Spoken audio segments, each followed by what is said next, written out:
From Mobilegeeks, and here I'm taking a look at two new HTC phones. They look pretty much the same until you turn this one over and there is no fingerprint sensor.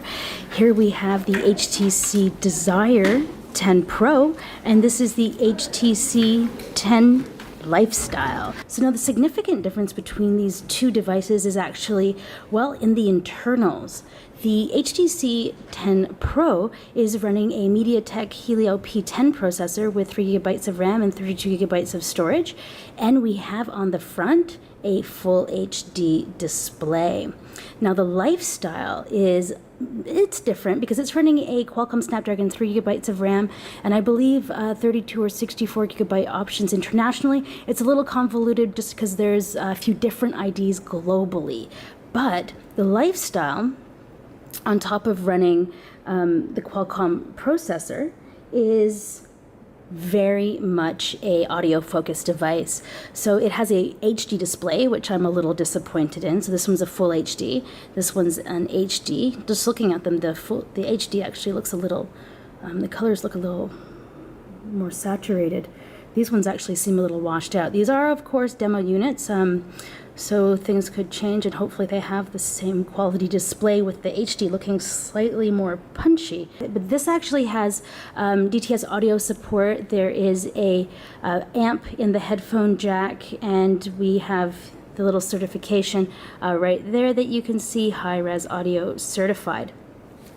The Lifestyle also has the boom sound speakers in the bottom and in the front, whereas the Pro does not come with this option. So it just has a single speaker on the bottom, and it doesn't actually use the speaker up here, or the earpiece up here as a speaker. So you can see on the top there, this one is a little more stylized as a speaker, and this one is just like, I'm an earpiece.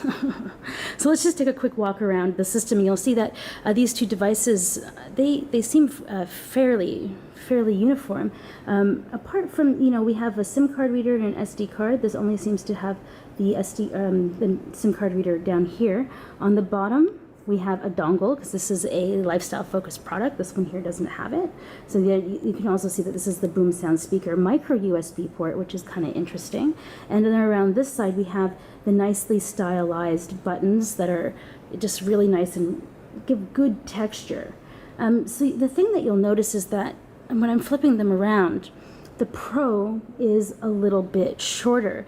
Now this is because we have the boom sound speakers in the Lifestyle, so that means they have to be a little bit taller to fit in the internals there. They look extremely similar.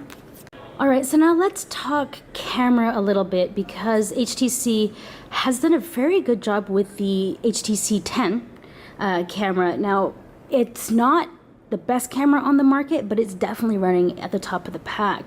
So what we've got here is a 20 megapixel sensor. This is a two-tone flash with laser autofocus. Now I mentioned the Lifestyle comes with the same camera, but it does not come with the laser autofocus. So laser autofocus generally helps you to take faster photos at night. So now HTC has asked me not to show any of the internals on the Pro, but I am kind of good to go to show you some of the internals on the 10 Lifestyle.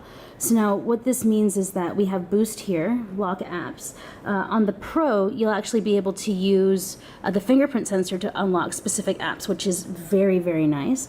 So let's say you like the sexting photos, you can put those away so that nobody will catch you, which is very good. In themes, unfortunately we don't have network availability, but if you remember from the 10, we have that freestyle. Now let's just go into photos, because I did play around with this. Now the front facing camera is a 13 megapixel selfie shooter, and this is without beautify. I look very tired. Here's with beautify. I'm looking a lot more sexy. So there you can see this is supposed to have a 150-degree wide angle point of view on the 13 megapixel shooter on the front. So now let's just keep on taking a look at some of these. Now that kind of caught Ross off guard. He's still in focus because he was doing this. There's some sample shots of some of the people here. Now overall, I think that this is like a fairly average camera. I wouldn't say that this is running in the same league as the HTC 10.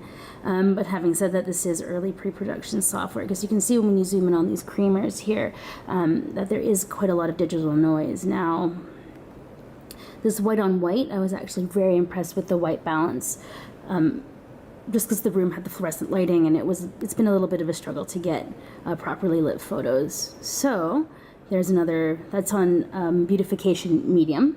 So in case you're wondering, it still looks very natural. So HTC is doing a very good job with selfies. Now these were preloaded on here. I have no idea if these were actually taken with, or if this is just showing off the capabilities of the display. So now the Desire line is going to be shipping globally. I am pretty excited for another really good HTC phone that is very style focused. I do like these metal trims around here. So there's a nice metal band that goes around the entire handset. Now, what's interesting for me is that they're kind of talking about the fact that this is an Art Deco inspired design, and I really do like it. Now, there are a variety of different colors, like a sapphire blue, royal blue, this is stone black, and then we have a polar white. So we can probably expect to see something in the pink range released a little bit later, because the Desire line definitely is focusing on the mid-range, as the Lifestyle only has an HD display. If you like this video or you have any more questions, as always, you can get me in the comments and I will answer as many questions as I possibly can about this device with my limited hands-on time.